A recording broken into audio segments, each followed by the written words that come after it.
A 72-year-old man is admitted to the hospital because of dyspnea at rest and inability to lie flat due to shortness of breath. Every time he tries to lie down, he's so short of breath he has to sit up. He also has ankle swelling. He reports that these symptoms have been gradually developing over several months. He lives with his wife, and he's been well previously. He was told as a young man that he had a heart murmur, but it never caused him any trouble. On physical exam, his blood pressure was 139/75, not too remarkable for a man his age. Heart rate is 88, and his fingertip oxygen saturation is a bit low at 88%. His jugular venous pulse is elevated at 14 centimeters of water, again implying high pressure in the right atrium. He has respiratory sounds, crackles 2/3 of the way up the back, implying that there's a lot of fluid in the lungs. And he has a grade 3/6 blowing holosystolic murmur, best heard laterally and at the apex, and there's no third heart sound. Let me imitate that for you. So here's normal. Lub-dub, lub-dub, lub-dub.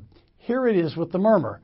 Lub-dub, lub-dub, lub-dub.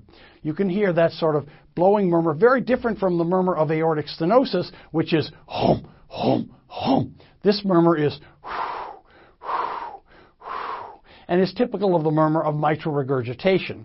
There's no third heart sound, and there's 2+ pitting edema, consistent again with heart failure. What are the critical findings here? Of course, dyspnea at rest and inability to lie flat, in other words, orthopnea, are signs of heart failure. He's hypoxic, which fits with his lung findings. That is, there's lots of fluid in the lung. He has jugular venous distension, elevated right atrial pressure, and of course he has the murmur of mitral regurgitation. And his edema in his legs, another sign of heart failure. So what are the diagnostic options? Well, almost certainly one of the first things we do would be a Doppler and two-dimensional echocardiographic study to see how good the ventricle was performing and to see if we could see the mitral regurg. And here we see two echoes. On the left is the image without the Doppler. You can see the left ventricle is enlarged, as is the left atrium. And the little arrow points to the mitral valve that's prolapsing. And then in addition, you can see the Doppler color, lots of regurgitation into the left atrium. So this is severe mitral regurgitation secondary to mitral valve prolapse. So what's the options? Well, the first thing is, because of his age, we do a catheterization, and we find that there is a atherosclerotic narrowing of the right coronary, severe mitral regurg, and fortunately, left ventricular function is normal. So the diagnosis is severe mitral regurgitation, secondary to mitral valve prolapse, and biventricular heart failure.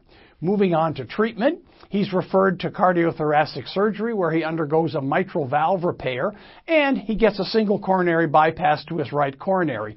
One might have also just angioplastied and stented the right coronary and then sent him just for the mitral valve repair, and either one of those approaches would have been fine. And the patient has an uneventful recovery and much less heart failure symptoms, is able to resume normal activities.